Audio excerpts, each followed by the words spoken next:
आइए, last class में मैंने आपको बोला था कि अपन एक ट्री पढ़ेंगे relating to the Indian contract act, जिसके ऊपर आपका पूरा कॉन्ट्रैक्ट एक्ट बेस्ड है।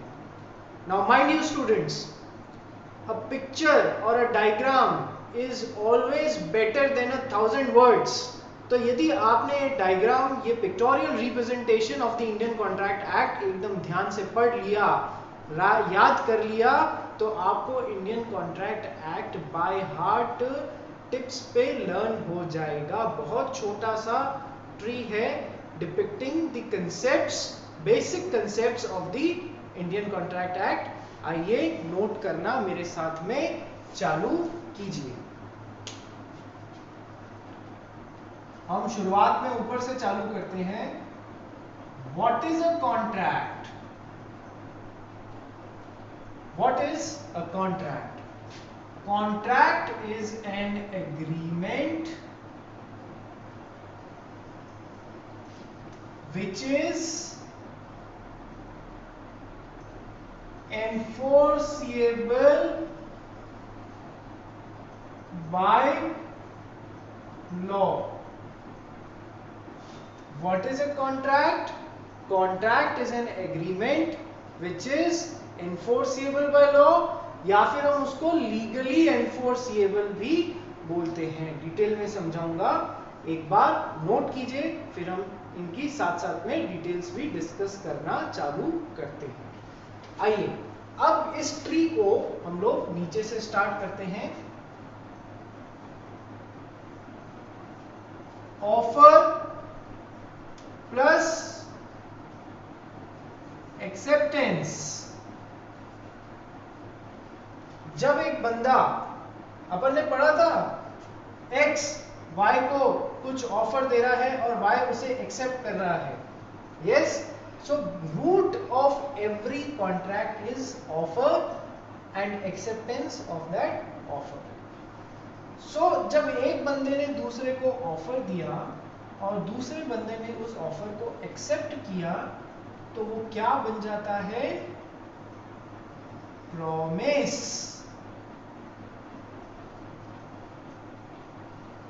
जब एक बंदे ने दूसरे को ऑफर दिया और दूसरे ने उस ऑफर को एक्सेप्ट किया, तो वो क्या बन जाता है? प्रॉमिस। देखेंगे किस तरीके से। पहले मैंने आपको बोला था कि वो अग्रीमेंट बनता है। ये एग्रीमेंट कैसे बनता है, यहां पर आपको अभी देखने को मिलेगा। जब ऑफर और उसका एक्सेप्टेंस मिलके बन जाते हैं प्रॉमिस। प्रॉमिस में जब कंसीडरेशन का एलिमेंट आ जाता है, प्रॉमिस में जब कंसीडरेशन का एलिमेंट आ जाता है, तो वो बन जाता है आपका अग्रीमेंट। और जब अग्रीमेंट लीगली एनफोर्सिएबल होता है, तो वो बन जाता है आपका कॉन्ट्रैक्ट। ऑफर का जब एक्सेप्टेंस आता है, तो वो अग्रीमेंट बनने के लिए बीच में ये वाले स्टेप्स भी पढ़ते हैं, हम समझेंगे। ये तो हो गया ट्री का लेफ्ट हैंड साइड वाला पार्ट। और ट्री का राइट हैंड साइड वाला पार्ट भी लिख लीजिए, नोट डाउन कर लीजिए। इसमें भी 5 स्टेप्स हैं लीगल एनफोर्सिबिलिटी में। एक बार लिख लीजिए, फिर मैं आपको डिस्कस करता हूं। Lawful object,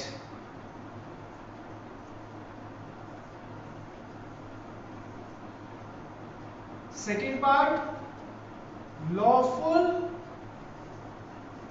consideration,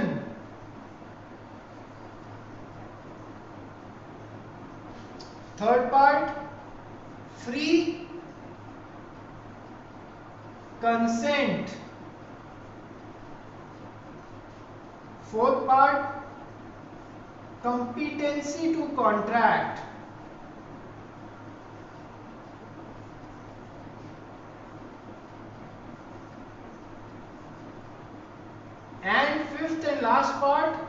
agreement not declared void, agreement not declared as void। ये आपकी समरी है पूरे इंडियन कॉन्ट्रैक्ट एक्ट की। This is the summary of your entire Indian contract act. यदि ये आपने लर्न कर लिया तो देखिए, फर्स्ट ये आपका ऑफर, एक्सेप्टेंस और प्रॉमिस अपने आप में पहला चैप्टर है। Then second is consideration, this is also a topic in itself. Lawful object and lawful consideration is also a topic in itself. Free consent is also a topic in itself. And competency to contract, कि जिसके साथ में contract बना रहे हैं वो major होना चाहिए, वो पागल नहीं होना चाहिए, he should be of sound mind. This is also a topic, these all are topics in itself। आइए इस ट्री को एक बार नोट कर लीजिए, फिर हम समझना चालू करते हैं।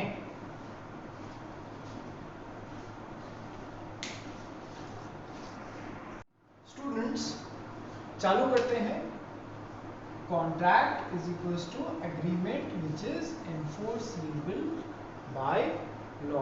कॉन्ट्रैक्ट को किस तरीके से डिफाइन किया गया है, परिभाषित किया गया है into the Indian contract act, that contract is an agreement which is enforceable by law. देखिए, मैं आपके सामने दो एग्जांपल्स लेता हूं जिसके बेसिस पे आपको समझ में आएगा कि ये परिभाषा, ये डेफिनेशन क्या बोलने की कोशिश कर रही है। There is a person X and there is another person Y।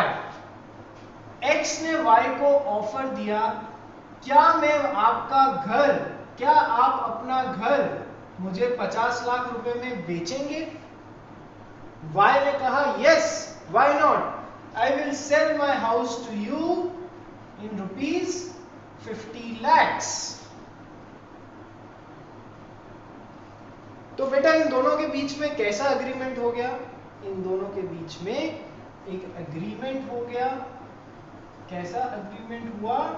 That x Y को 50 लाख रुपए देंगे और वाई बदले में एक्स को अपना घर देंगे। ये दोनों ने, एक ने ऑफर दिया, दूसरे ने एक्सेप्टेंस किया और दोनों के बीच में इस तरीके का एक एग्रीमेंट बन गया। This is example number 1। आइए एक और एग्जाम्पल देखते हैं। Example number 2। एक्स को एक पर्टिकुलर बंदे जेड पे बहुत गुस्सा आता था क्योंकि ये इसका कॉम्पिटिटर था। तो एक्स ने वाई को ऑफर दिया, क्या ऑफर दिया? कि यदि आप Z का मर्डर कर दोगे तो मैं बदले में आपको 10 लाख रुपए दूंगा। X ने Y को क्या ऑफर दिया? यदि आप Z का मर्डर कर दोगे तो मैं आपको बदले में 10 लाख रुपए का पेमेंट करूंगा। Y accepted that. So it also become, this is also an example of an agreement between X and Y। ठीक है, लेकिन दोनों एग्जाम्पल्स में एक डिफरेंस आपको फील हो रहा होगा कि घर खरीदने और बेचने का अग्रीमेंट तो भैया सही है, जबकि क्या मर्डर करने के एग्रीमेंट्स सही होते हैं?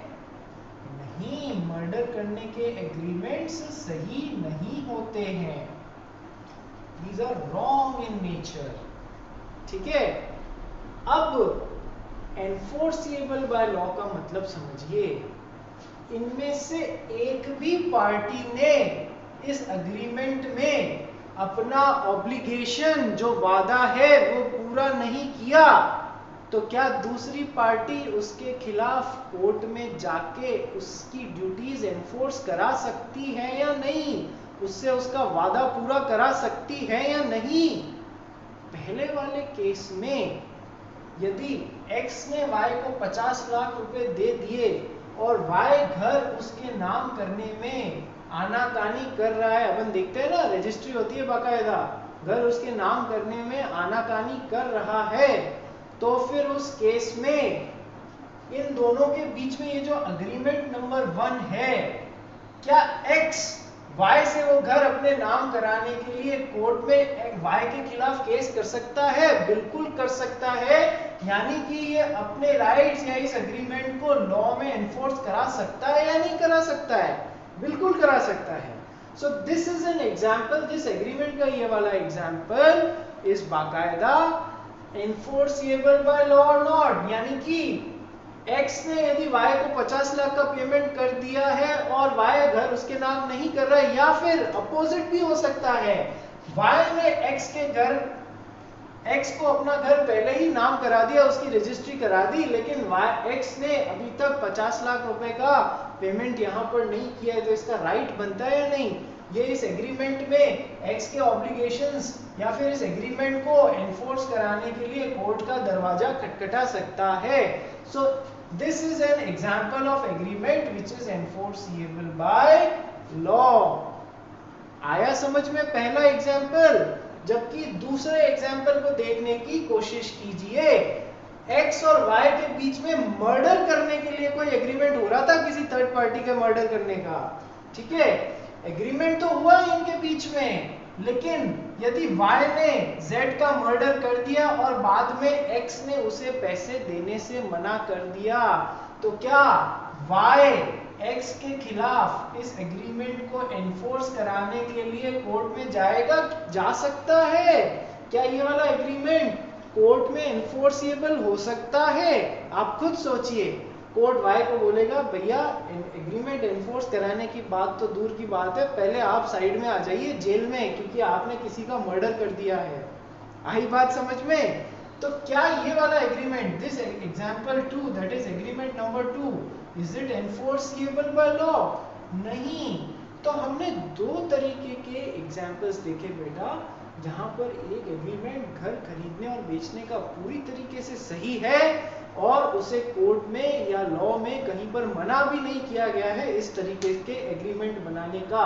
तो यदि कोई पार्टी डिफॉल्ट करती है इस तरीके के एग्रीमेंट में, तो दूसरी पार्टी कोर्ट में जाके इस एग्रीमेंट में अपने राइट्स या ऑब्लिगेशन सामने वाले के एनफोर्स करा सकता है इस एग्रीमेंट को। हाँ, सामने वाले से उसका ड्यूटी का, उसकी ड्यूटी बाकायदा परफॉर्म करा सकता है। जबकि सेकेंड वाले एग्रीमेंट में एग्रीमेंट तो है दो पार्टीज के बीच में, लेकिन is it enforceable by law? एक पार्टी ने दूसरी पार्टी का मर्डर कर दिया और एक पार्टी ने किसी का मर्डर कर दिया और दूसरी पार्टी को पैसा नहीं दिया। नहीं, this kinds of agreements are not enforceable by law.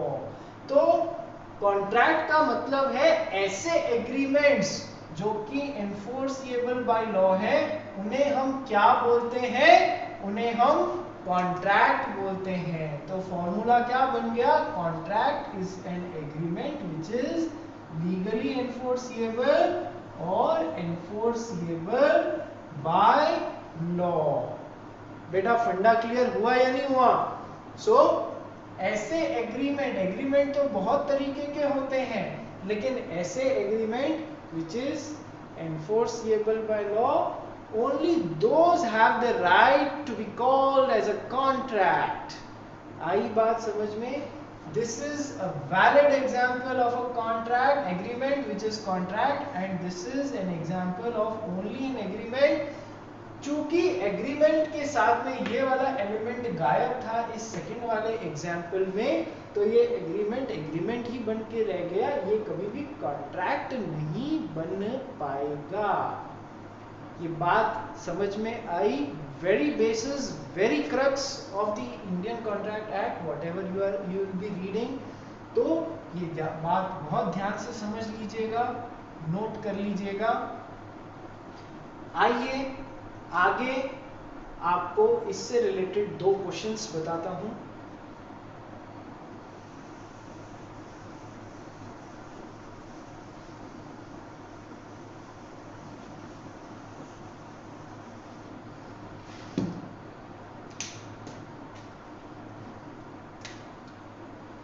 पहला क्वेश्चन,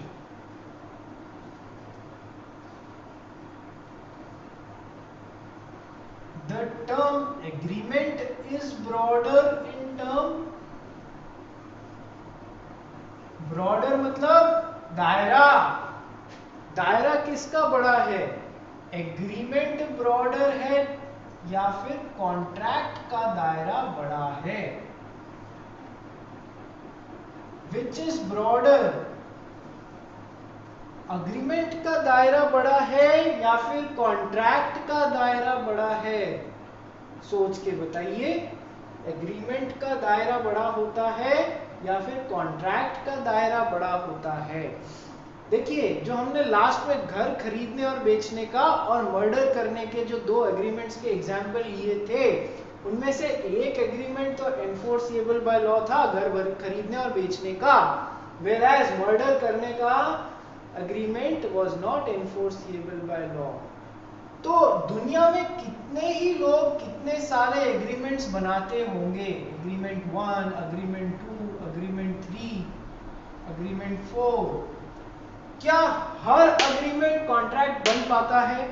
नहीं, हर एग्रीमेंट कॉन्ट्रैक्ट नहीं बन पाता है क्योंकि it is not enforceable bye law. तो कुछ ही एग्रीमेंट्स कॉन्ट्रैक्ट्स बन पाते हैं, जिन एग्रीमेंट्स में लीगल एनफोर्सिएबिलिटी का भी दायरा होता है वो ही एग्रीमेंट्स कॉन्ट्रैक्ट्स बन पाते हैं। तो बाकायदा एग्रीमेंट का दायरा कॉन्ट्रैक्ट से बड़ा होता है। लोग गलत समझ लेते हैं कि कॉन्ट्रैक्ट बड़ा होता है क्योंकि agreement which is legally enforceable, सवाल ध्यान से समझिएगा, विच इज ब्रॉडर, लोग बहुत सारे तरीके के एग्रीमेंट्स बनाते होंगे लेकिन हर एग्रीमेंट कॉन्ट्रैक्ट नहीं बन सकता है, कुछ ही एग्रीमेंट्स कॉन्ट्रैक्ट बनते हैं। तो एग्रीमेंट्स तो बहुत सारे बनते हैं लेकिन कॉन्ट्रैक्ट्स कुछ ही बन पाते हैं उन एग्रीमेंट्स में से। सो एग्रीमेंट्स का दायरा बड़ा होता है, कॉन्ट्रैक्ट्स का दायरा उन एग्रीमेंट्स से छोटा होता है। ये पहली बात समझ में आई या नहीं आई? पहला क्वेश्चन। दूसरा question,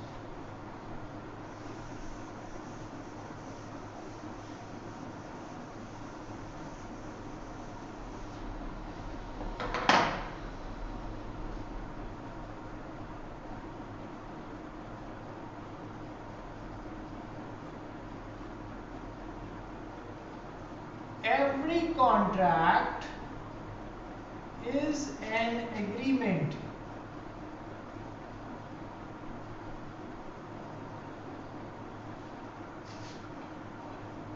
but every agreement is not a contract.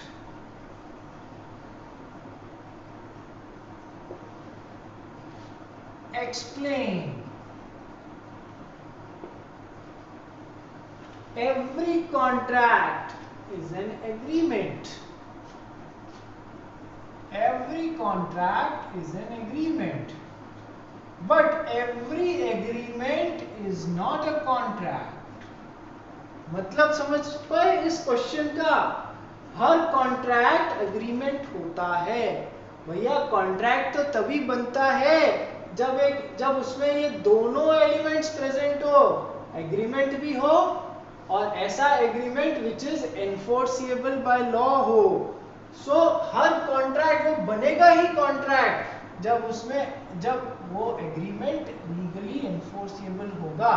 तो क्या हम नहीं बोल सकते that every contract is an agreement?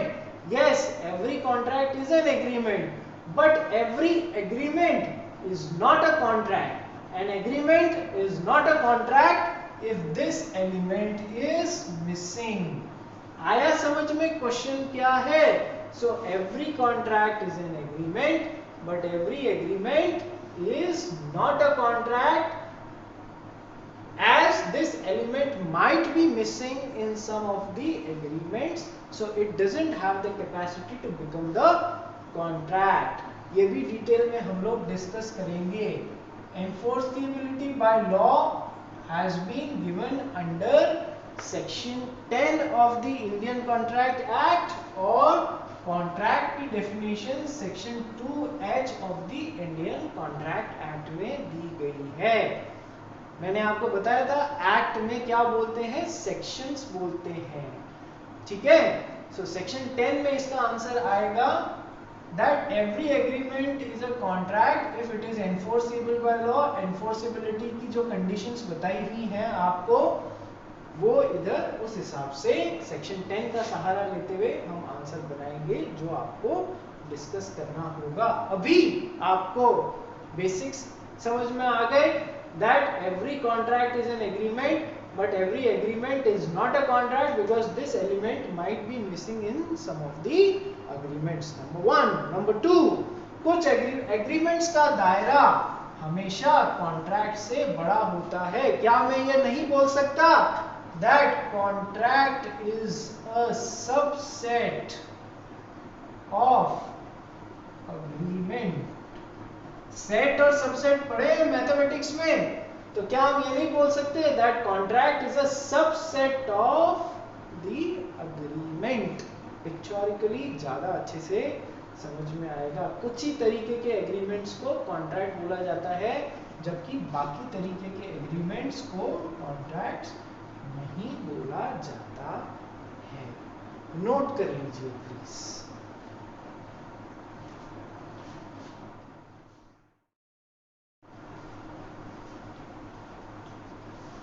आइए स्टूडेंट्स आगे कैरी ऑन करते हैं। हम लोगों ने देखा था, एक बार ट्री वापस देख लेते हैं। ऑफर, और जब उस ऑफर की एक्सेप्टेंस आती है तो ट्री में वो क्या बनना था, प्रॉमिस। प्रॉमिस में जब कंसीडरेशन का एलिमेंट आ जाता है तो वो क्या बनता है, अग्रीमेंट। एग्रीमेंट जब एनफोर्सिएबल बाय लॉ होता है तो वो क्या बन जाता है, contract. An agreement enforceable by law is contract. अलग अलग एग्जाम्पल में हमने देखा था ऑफर और एक्सेप्टेंस, उस ऑफर के प्रति एक्सेप्टेंस। आइए अब समझते हैं नेक्स्ट स्टेप, प्रॉमिस। वापस एक वही एग्जाम्पल लेते हैं जहां पर एक्स ने वाई का घर खरीदने के लिए उसे ऑफर दिया। एक्स ने बोला, वाई भैया क्या आप अपना घर मुझे 50 लाख रुपए में बेचेंगे? एक्स ने वाई को क्या ऑफर दिया, क्या आप अपना घर मुझे 50 लाख रुपए में बेचेंगे? वाई ने उस ऑफर को एक्सेप्ट कर लिया। तो हमने क्या लिखा है, जब एक ऑफर का एक्सेप्टेंस आता है तो वो प्रॉमिस बन जाता है।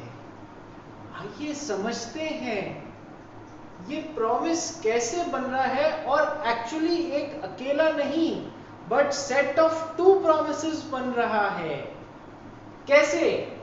क्या एक्स ने इस वाले एग्जाम्पल में पहला प्रॉमिस, पहले set of promise, X Y को 50 लाख रुपए देने का प्रॉमिस या वादा नहीं कर रहा है? बिल्कुल कर रहा है।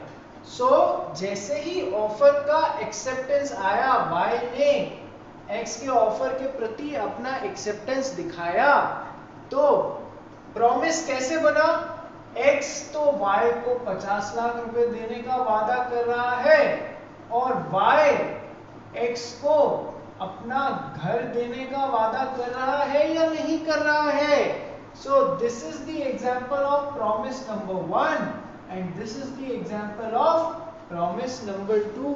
आया समझ में ऑफर और उसका एक्सेप्टेंस प्रॉमिस कैसे बन जाते हैं, या फिर एक सेट ऑफ प्रॉमिसेस कैसे बन जाते हैं, सेट ऑफ प्रॉमिसेस कैसे बन जाते हैं। तो बेटा ये समझ में आ जाना चाहिए अब that offer plus acceptance is equals to promise. तो हमारा पहला फॉर्मूला क्या निकला, contract is an agreement which is enforceable by law.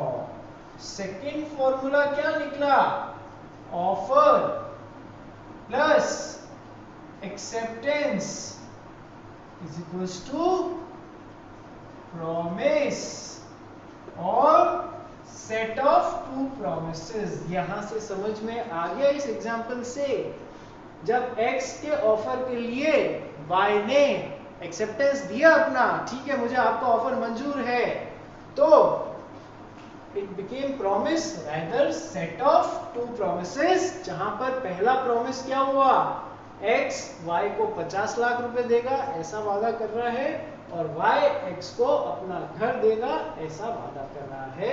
तो प्रॉमिस कैसे बनेगा ये समझिए। अब आइए हम इसके नेक्स्ट पार्ट पे को समझते हैं।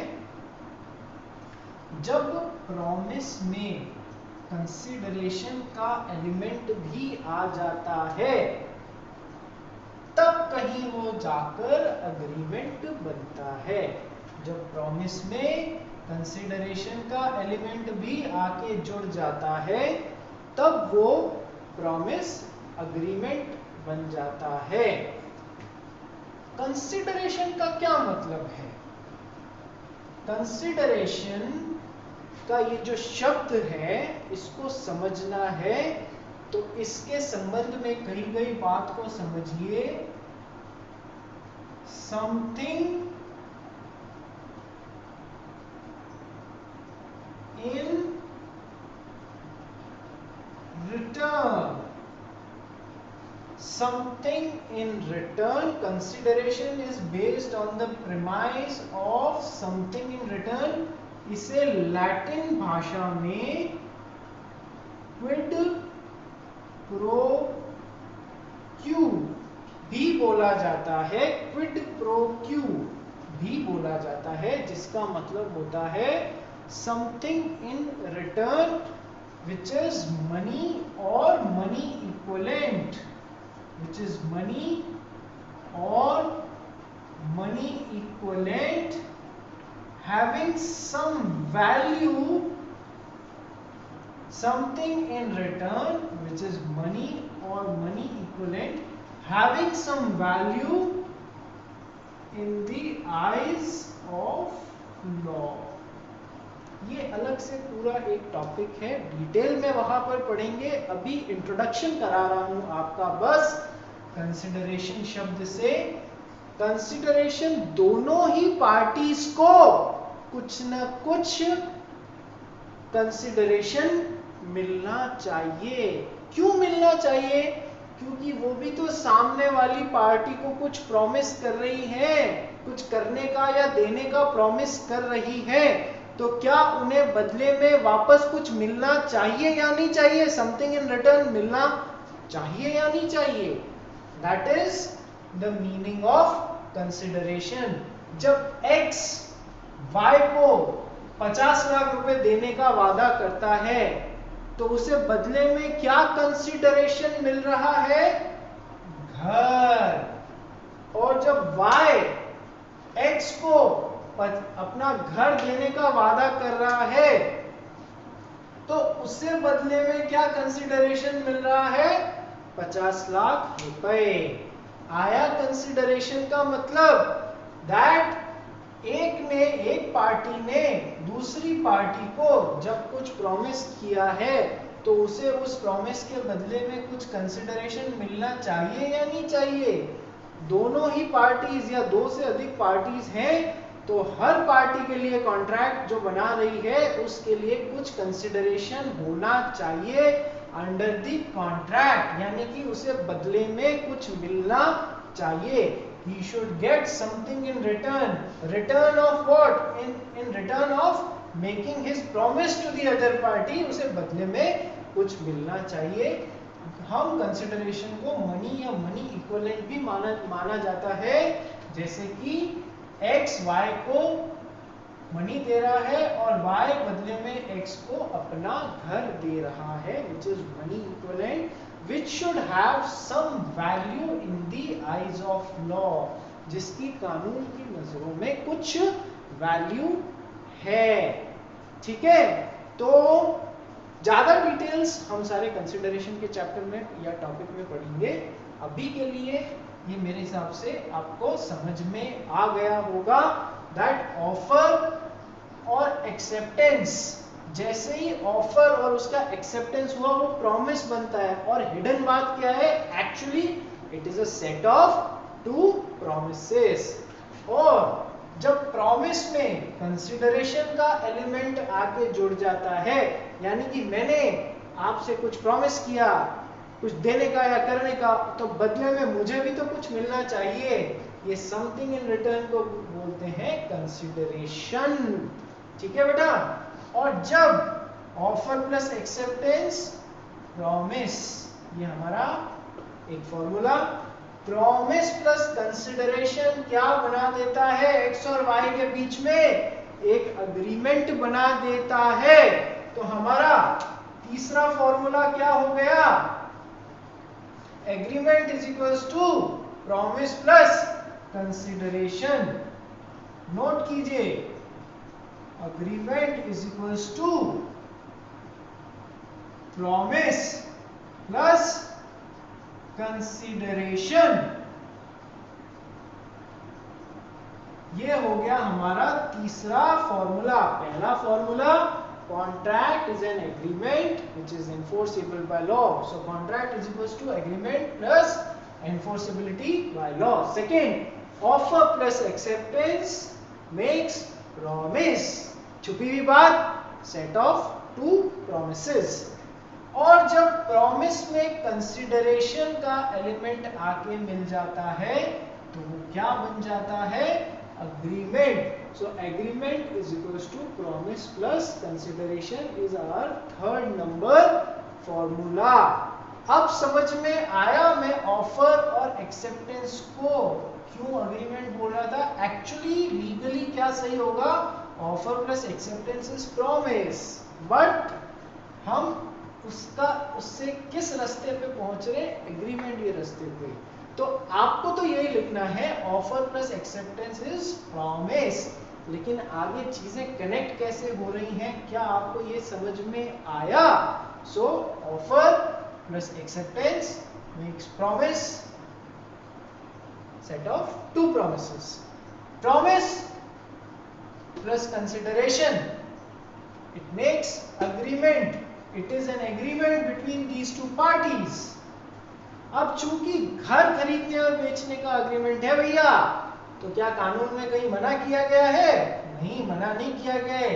तो एक भी पार्टी ने यदि इसमें डिफॉल्ट मारा तो दूसरी पार्टी इस एग्रीमेंट को एनफोर्स कराने के लिए कोर्ट में जा सकती है या नहीं जा सकती है? बिल्कुल जा सकती है इस वाले एग्रीमेंट में. तो this agreement being legally enforceable is a contract between X and Y.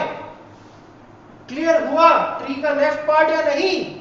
ये बेसिक है, ये आपको बाय हार्ट लर्न हो जाना चाहिए. ट्री का राइट हैंड पार्ट हम बाद में देखेंगे. नोट डाउन कीजिए along with example and your own notes कि हम यहां से लेके यहां तक और यहां तक किस तरीके से पहुंचे हैं.